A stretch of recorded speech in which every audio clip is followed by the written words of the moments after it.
రాజధాని అమరావతిని కలిపే సీడ్ యాక్సిస్ రోడ్ నిర్మాణ పనులు వేగం పుంజుకున్నాయి. ఈ3 రోడ్ను పాత జాతీయ రహదారికి అనుసంధానం చేసేందుకు కేఎల్ రావు కాలనీ వద్ద కృష్ణా పశ్చిమ డెల్టా ప్రధాన కాలువపై స్టీల్ వంతెన నిర్మించబోతున్నారు.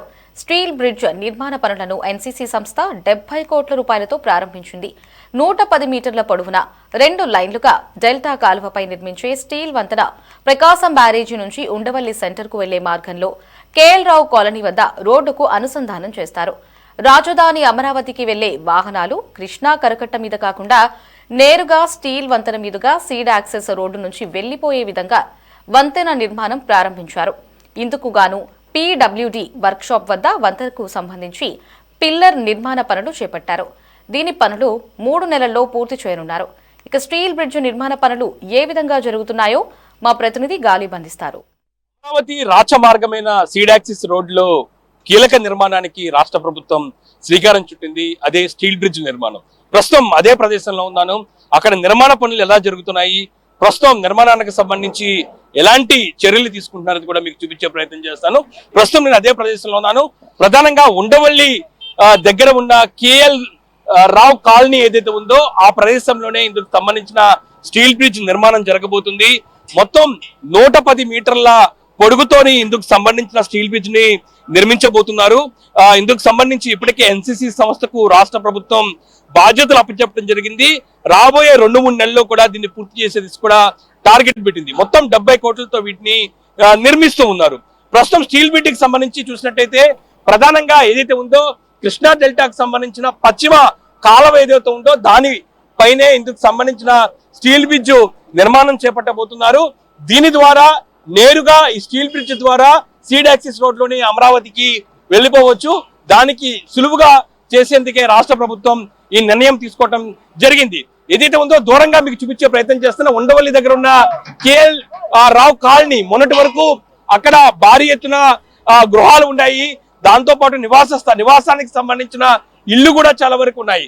వాళ్ళతో ఇటీవలే రాష్ట్ర ప్రభుత్వం మాట్లాడి వాళ్ళని కూడా ప్లేసులు ఖాళీ చేపించిన తర్వాత ఇందుకు సంబంధించిన నిర్మాణాలు శ్రీకారం చుట్టిన పరిస్థితి కనబడుతుంది.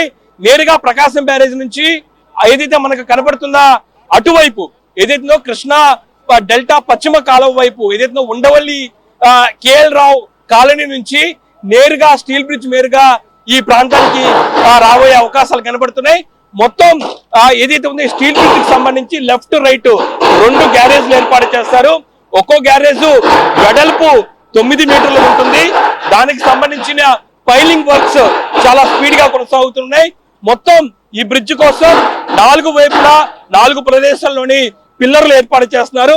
పిల్లర్ల కోసం పైలింగ్ సంబంధించిన వర్క్స్ మనకు స్పష్టంగా కనబడుతుంది. దానికి సంబంధించిన పైలింగ్ కోసం భారీ ఎత్తున యంత్రాలతోని ఇందుకు సంబంధించిన నిర్మాణాలను చేపట్టేందుకు పూర్తిగా దానికి సంబంధించిన కసరత్తు కొనసాగుతుంది. ఇంకా దాంతో పాటు ఈ ప్రదేశం ఎక్కడ ఉంది అనేది కూడా మీకు చూపించే ప్రయత్నం చేస్తాను. ప్రస్తుతం ఈ స్టీల్ బ్రిడ్జ్ ఏదైతే ఉందో కొండవీటి రిజర్వాయర్ ఉందో దాని దగ్గరే ఉంది. అది కూడా ఉండవల్లి ప్రదేశంలో ఉంది. ఈ సీడ్ యాక్సిస్ రోడ్డు ప్రస్తుతం సీడ్ యాక్సిస్ రోడ్డుకి సంబంధించిన సెకండ్ ఫేజ్ వర్క్స్ జరుగుతున్నాయి. అందుకు సంబంధించిన రోడ్డు నేరుగా వచ్చి ఈ స్క్రూ బ్రిడ్జ్ కి కనెక్ట్ అయింది. అది కూడా చూపిస్తాను. ఈ ప్రదేశం మనం చూసుకోవచ్చు. ఈ ప్రదేశం నేరుగా సీడ్ యాక్సిస్ కి సంబంధించిన రోడ్డు ఇక్కడ కనెక్ట్ అవుతుంది. ఇప్పుడే సీడ్ యాక్సిస్ రోడ్డు కోసం పెనుమాక ఉండవల్లికి సంబంధించి కొంతమంది రైతులు భూములు ఇవ్వడం జరిగింది. మరికొన్ని వరకు కూడా భూములు రావాల్సి ఉంది. అవి కూడా పూర్తయితే కనుక భూ సమీకరణ ద్వారా పూర్తయితే కనుక నేరుగా ఇందుకు సంబంధించి కూడా రోడ్డు కనెక్టివిటీ దీనికి ఈజీ అవుతుంది. ఈ నేపథ్యంలో మనతో పాటు ఈ స్క్రూ బ్రిడ్జ్ నిర్మాణం ఎలా జరుగుతుంది, దాని డిజైన్స్ ఎలా ఉన్నాయో మనతో మాట్లాడటానికి ఈ స్క్రూ బ్రిడ్జ్ నిర్మాణానికి సంబంధించి ఎన్సీసీ సంస్థకు పూర్తి బాధ్యతలను సిఆర్డీ ఇచ్చిన పరిస్థితి ఉంది. ఈ నేపథ్యంలోనే ఈ ఇంజనీర్ ఉన్నారు, నారాయణ గారు ఉన్నారు. సార్, మొత్తం ఈ బ్రిడ్జ్ ఎలా జరుగుతుంది, దానికి సంబంధించిన సైజెస్ ఎలా ఉంటాయి సార్? ఈ టోటల్ బ్రిడ్జ్ లెంత్ వచ్చి 110 మీటర్స్ వస్తుంది. ఇందులో 2 క్యారేజ్ వేలు ఉంటాయి. Left carriage way, right carriage వే.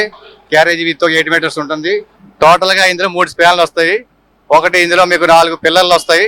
4 వచ్చి మీకు అపార్ట్మెంట్ A1, A2 2 ఉంటాయి. అలాగే పియర్స్ వచ్చి P1, P2 2 ఉంటుంది. అలాగే దీని స్పాన్స్ వచ్చి మీకు 25 మీటర్స్ ఎండ్ స్పాన్స్. అలాగే మిడిల్ స్పాన్ వచ్చి 60 మీటర్స్ ఉంటుంది. అంటే ఈ రోడ్ లోకి వెళ్ళాలంటే సీడ్ యాక్సెస్ రోడ్ లోకి వెళ్ళాలంటే లెఫ్ట్ సైడ్ రైట్ సైడ్ అంటే రెండు మార్గాలు వెళ్ళేవాళ్ళు పోయేవాళ్ళు కావాలి. దానికి సంబంధించిన డివైడ్ సెక్షన్ ఏదైనా ఉంటుందా? ఆ డివైడ్ సెక్షన్ ఉంటుంది. రెండు సైడ్లు కూడా మీకు ఏంటంటే A1 సైడ్ A2 సైడ్ వచ్చి మీకు ఎలా ఐలాండ్స్ అనమాట మేడం. ఐలాండ్స్ ఫామ్ చేసి దాని వరకు స్మూత్ కర్వ్తో మీకు రోడ్డు బిల్డప్ చేస్తారు. దాని ప్రకారం వెహికల్ మూవ్మెంట్ కి left side carriage way right carriage వే రెండు విధాలుగా ఉంటుంది అనమాట. ఒకసారి డిజైన్ ఒకసారి చూపించండి. ఇక్కడ ఏదైతే ఉందో డ్రాయింగ్ సెక్షన్ ఉంది. ఈ డ్రాయింగ్ సెక్షన్ లో మనం స్పష్టంగా చూసుకోవచ్చు స్క్రూ బ్రిడ్జ్ సంబంధించిన డిజైన్ ఎలా ఉండబోతుంది, దానికి సంబంధించిన వర్క్ ఎలా ఉంటాయి అనేది కూడా మీకు ఒకసారి వివరిస్తారు. ఒకసారి దీని గురించి చెప్పండి సార్. దీనికి టోటల్ గా ఫౌండేషన్స్ 4 ఫౌండేషన్స్ వస్తాయి. ఇందులో ఈ ఫౌండేషన్ వచ్చి మీకు పైల్ ఫౌండేషన్ అని చెప్తాము. దీనికి ఏం చేస్తారంటే పైల్ ఫౌండేషన్స్ అంటే మీకు మొత్తం టోటల్ గా ఒక రోటరీ డికంబిషన్ ఉంటుంది. రోటరీ డికంబిషన్ లో మొత్తం బోర్ చేస్తాం. బోర్ చేసిన తర్వాత అరౌండ్ 40 మీటర్స్ వరకు మనం బోర్ డెప్త్ చేస్తున్నాం. అందులో మీకు రెయిన్ఫోర్స్మెంట్ కేజ్ రెడీ చేసి కేజ్ లోరింగ్ చేస్తాం. ఆ తర్వాత మీకు ఈ ఏదైతే మనం బోర్ చేస్తాం ఆ బోర్ లో మన కాంక్రీటింగ్ కూడా జరుగుతుంది. ఇప్పుడు ప్రెజెంట్ కాంక్రీట్ చేస్తున్నాం. ఆ విధంగా చేసిన తర్వాత దానికి పైల్ క్యాప్ ఎక్స్ప్రెషన్ ఓపెన్ చేస్తాం. ఓపెన్ చేసిన తర్వాత దాని మీద పైల్ క్యాప్ పైన పీర్ వస్తుంది. పీర్ క్యాప్ తర్వాత పీర్ క్యాప్ ఒకటి మన కన్స్ట్రక్షన్ చేస్తాం అనమాట. ఈ పీర్ క్యాప్ కన్స్ట్రక్షన్ చేసిన తర్వాత పెడస్టల్స్ వస్తాయి. పెడస్టల్ రెడీ చేసిన తర్వాత దాని మీద స్టీల్ గట్టర్స్ ఒకటి మన ఫ్యాబ్రికేషన్ చేసి గట్టర్స్ ఎరెక్షన్ చేస్తాం. ఎరెక్షన్ చేసిన తర్వాత దాని మీద క్యారేజ్ వే వస్తుంది. క్యారేజ్ వే తర్వాత టోటల్ గా రెడీ అయిన తర్వాత DBM BC ఈ రెండు రెడీ చేసిన తర్వాత టోటల్ గా రోడ్డు క్యారేజ్ వే రెడీ అవుతుంది. అంటే ఖచ్చితంగా ఈ ప్లేస్ ఈ స్టీల్ బ్రిడ్జ్ అనేది అమరావతి రాజధానికి ఒక ముఖద్వారం. ఏ విధంగా అట్రాక్షన్ గా ఉంటుంది అనుకుంటారు మీరు? అట్రాక్షన్ అంటే మీకు టోటల్ గా స్ట్రక్చర్ పోలా రెడీ అయిన తర్వాత చాలా బ్యూటిఫుల్ గా కనిపిస్తుంది. అలైన్మెంట్ వరకు కానీ కర్వ్ పర్సన్ కానీ చాలా ఇదిగా ఉంటుంది. టోటల్ గా విజయవాడలోనే ఒక డిఫరెంట్ గా కనిపించే స్ట్రక్చర్ గా రెడీ అవుతుంది. సార్ ఇప్పుడు ఖచ్చితంగా ఈ ప్లేస్ అనేది కృష్ణా వాటర్ ఎక్కడ తవ్వినా బయటకు వచ్చే ప్రదేశము. కింద స్ట్రాంగ్నెస్ కోసం మీరు ఎలాంటి జాగ్రత్తలు బ్రిడ్జ్ కోసం తీసుకుంటారు? మీకు థియేటర్గా ఏంటంటే బ్రిడ్జ్ కనెక్షన్ స్టార్ట్ అయ్యే ముందు సాయిల్ ఇన్వెస్టిగేషన్ రిపోర్ట్ చేస్తాం. సాయిల్ ఇన్వెస్టిగేషన్ లో స్టేటా చెక్ చేసిన తర్వాత దాని ప్రకారంగా మనం డిజైన్ తయారు చేస్తాం అనమాట. డిజైన్ చేసిన తర్వాత దాని మీద విధంగా దానికి ఏ విధంగా రెయిన్ఫోర్స్మెంట్ యూజ్ చేయాలి, ఎంత డెప్త్ వెళ్ళాలి, టోటల్ డీటెయిల్స్ అన్ని మాకు డిజైన్ పరంగా వస్తాయి. ఆ విధంగా మేము ఇక్కడ చేస్తాం అనమాట. Thank you sir. Thank you. ఖచ్చితంగా NCC సంస్థ అన్ని జాగ్రత్తలు తీసుకొని ఇందుకు సంబంధించిన డిజైన్స్ చేస్తుంది. ఇదిగో మీకు చూపించే ప్రయత్నం చేస్తాను. బర్కింగ్హామ్ కెనాల్ దగ్గర ఏదైతే ఉందో ఇందుకు సంబంధించి కూడా స్టీల్ బ్రిడ్జ్ నిర్మాణం జరుగుతుంది. ఇందులో చూసుకోవచ్చు మొత్తం 110 మీటర్ల పొడుగుతో దీన్ని నిర్మిస్తున్నారు.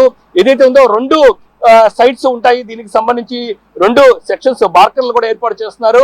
ఇవి ప్రత్యేకంగా ఒక్కొక్కటి చూసినట్టయితే 9 మీటర్లతో ఉంటుంది. ఖచ్చితంగా ఇది అమరావతి ముఖద్వారంగా ఏదైతే ఉందో సీడ్ యాక్సిస్ రోడ్డుకి ఉన్న నేపథ్యంలో ఖచ్చితంగా ఒక బ్యూటిఫుల్ గా కనిపించబోతుంది. ఒక స్పెషల్ అట్రాక్షన్ గా ఉండబోతుంది.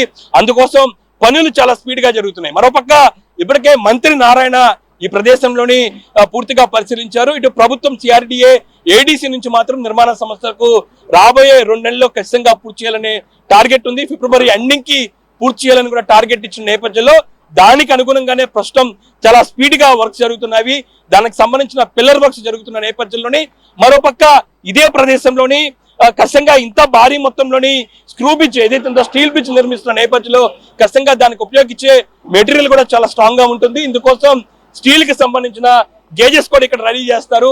దానికి సంబంధించి కూడా ఒకవైపు జరుగుతున్న పరిస్థితి కనబడుతుంది. ఎందుకంటే ఇంత భారీగా స్టీల్ బ్రిడ్జ్ అందులో కూడా వాటర్ కింద నుంచి ప్రాంతంలోని ఫౌండేషన్ వేస్తున్న నేపథ్యంలో ఖచ్చితంగా దానికి ఉపయోగించే మెటీరియల్ కూడా చాలా స్ట్రాంగ్ గా ఉండాల్సిన అవసరం నేపథ్యంలో దానికి సంబంధించి ఇప్పుడు ఇందాక మీకు చూపించిన పైలింగ్ వర్క్స్ ఏదైతుందో పిల్లర్ ఫౌండేషన్ వర్క్స్ ఏదైతుందో పైలింగ్ వర్క్స్ పూర్తయిన తర్వాత ఇక్కడ ఏర్పాటు చేసిన ఏదైతే ఉందో ఇక్కడ ఉన్న ఏదైతే ఉందో స్టీల్ మొత్తం కూడా దానిలోని పెడతారు. దానికి సంబంధించి తర్వాత కాంక్రీట్ పనులు జరుగుతుంటాయి. ఓవరాల్ గా చాలా అద్భుతంగా దీన్ని నిర్మించడానికి ఇప్పటికే అధికారులు పూర్తి స్థాయిలో డిజైన్ కంప్లీట్ చేసిన నేపథ్యంలో ప్రస్తుతం ఇప్పటికే సీడ్ యాక్సిస్ సంబంధించిన ఎక్స్టెన్షన్స్ పనులు చాలా స్పీడ్ గా జరుగుతున్నాయి. దాదాపు 3.92 కిలోమీటర్లకు సంబంధించిన సెకండ్ ఫేజ్ కి సంబంధించిన తారు వర్క్స్ కొనసాగుతున్న నేపథ్యంలోని మిగతా రోడ్ ఎక్స్టెన్షన్ కోసం భూములు కూడా కొంతవరకు సేకరించాల్సిన అవసరం ఉంది.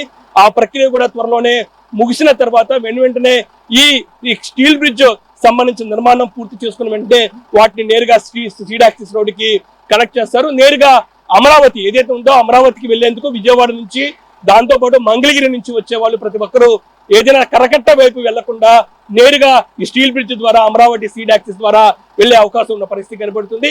రాబోయే రెండు మూడు నెలల్లో దీన్ని పూర్తి చేసే దిశ కూడా చాలా స్పీడ్ గా స్టీల్ బ్రిడ్జ్ కి సంబంధించిన వర్క్స్ చాలా స్పీడ్ గా కొనసాగుతున్న పరిస్థితి కనబడుతుంది. ఇది స్టీల్ బ్రిడ్జ్ కి సంబంధించిన నిర్మాణానికి సంబంధించిన అప్డేట్. కెమెరా పర్సన్ రంగాతో కాలిప్షన్ 4 into 7 అమరావతి.